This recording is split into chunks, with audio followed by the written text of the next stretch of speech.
Jadi aku nih pernah kerja di mall ini di daerah Jakpus. Aku kerja di bagian pengelola gedung. Di tim ini terdiri dari banyak divisi. Tapi di cerita ini yang ngalamin itu tim building maintenance yang isinya teknisi dan tim fit out yang handle konstruksi kalau ada toko baru mau buka gitu. Teori dari anak-anak tuh, mall kalau malam setelah tutup tuh rame. Tetap rame maksudnya. Karena biasanya kan kalau orang buka toko tuh suka bawa penglaris. Nah kalau tokonya tutup, si penglaris itu suka nggak dibawa kembali. Jadi tetap tinggal di situ. Berdasarkan teori ini juga, biasanya banyak kejadian yang udah sering dialamin sama tim di kantor. Misalnya ada tukang yang lari dari unit pas toko masih proses konstruksi gitu ya. Ada tukang yang lari dari unit buat nyamperin satpam dan bilang kalau mereka tuh ngelihat Mbak Kunti lagi ongkang-ongkang kaki, duduk di atas mainline pipa sprinkler katanya. Pas satpamnya tahu, malah ikutan lari. Ada juga nih yang ditimpuk pakai penghapus karena matiin semua lampu di ruang kerja. Padahal sebelumnya udah sering dipesenin kalau di ruangan kerja itu lampu jangan dimatiin semua. Harus ada yang disisain beberapa titik. Banyaklah pokoknya. Yang mau aku ceritain sekarang adalah pengalaman waktu masih masa COVID. Jadi selama COVID, tim di kantor tuh dibagi jadi tim A dan tim B. Tim ini akan bekerja pada ruang kerja yang beda dan masuk di jam yang berbeda, biar risiko penularan berkurang.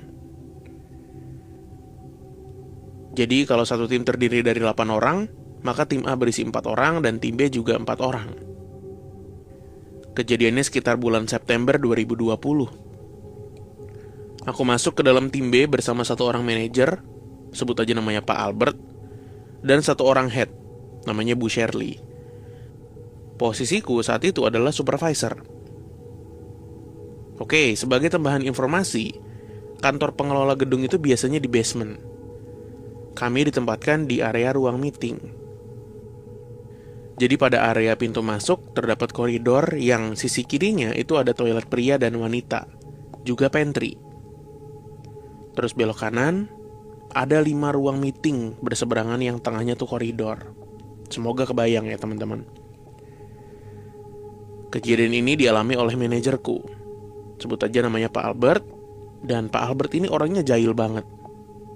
Dia tuh punya kebiasaan ngagetin timnya. Kami biasanya paling cepet tuh pulang jam 7 malam. Bisa juga jam 9 malam.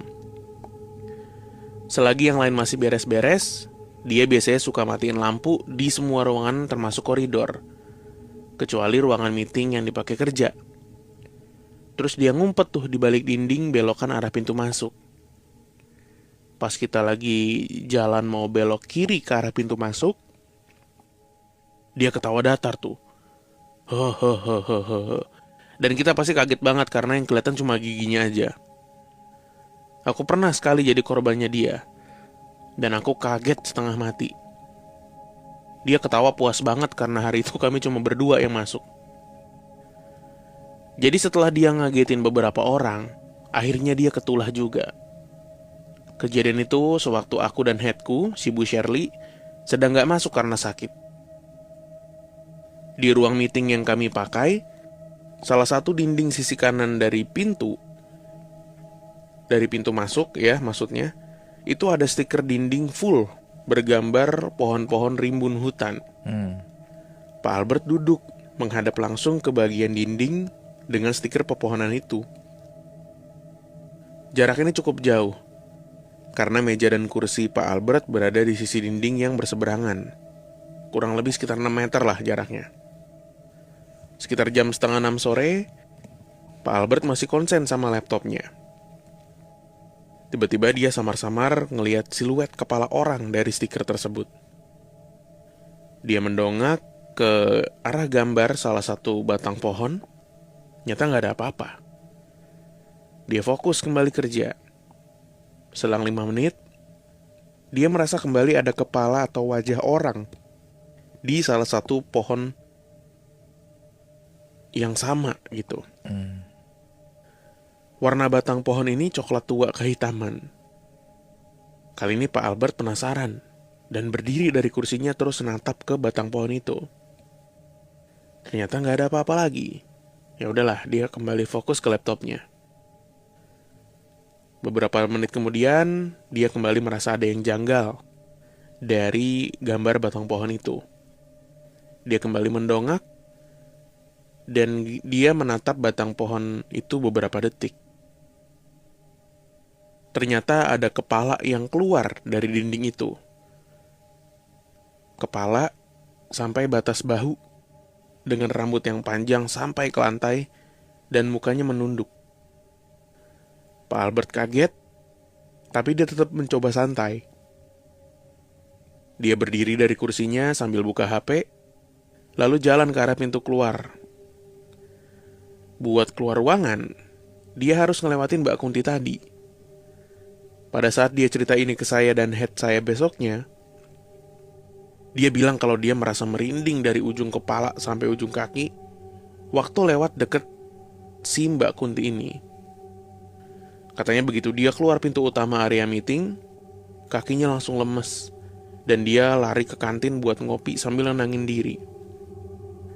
Terus kami tanya, apa yang dilakukan setelahnya karena laptop dan tasnya masih ada di dalam ruang meeting. Dia bilang, ya saya masuk lagi aja, orang banyak kerjaan. Sambil dia ketawa-tawa ala bapak-bapak Batak yang nyalinya kelewat batas. Oh, kebayang nih gue orangnya kayak apa nih. Oh iya bang, headku itu juga bisa ngeliat macam-macam entitas. Misalnya pas kami mau cek unit sebelum handover ke penyewa, waktu buka pintu dia langsung teriak, "Keluar nggak kamu?" Saya bilang keluar, padahal unitnya kosong. Saya cuma bisa bengong sambil bingung karena baru beberapa bulan kerja gabung di tim itu. Oke, sekian Bang Bimo, Bang Danu. Maaf kalau ceritanya banyak salah penulisan. Thank you ya sudah dibacakan. Assalamualaikum. Waalaikumsalam warahmatullahi wabarakatuh.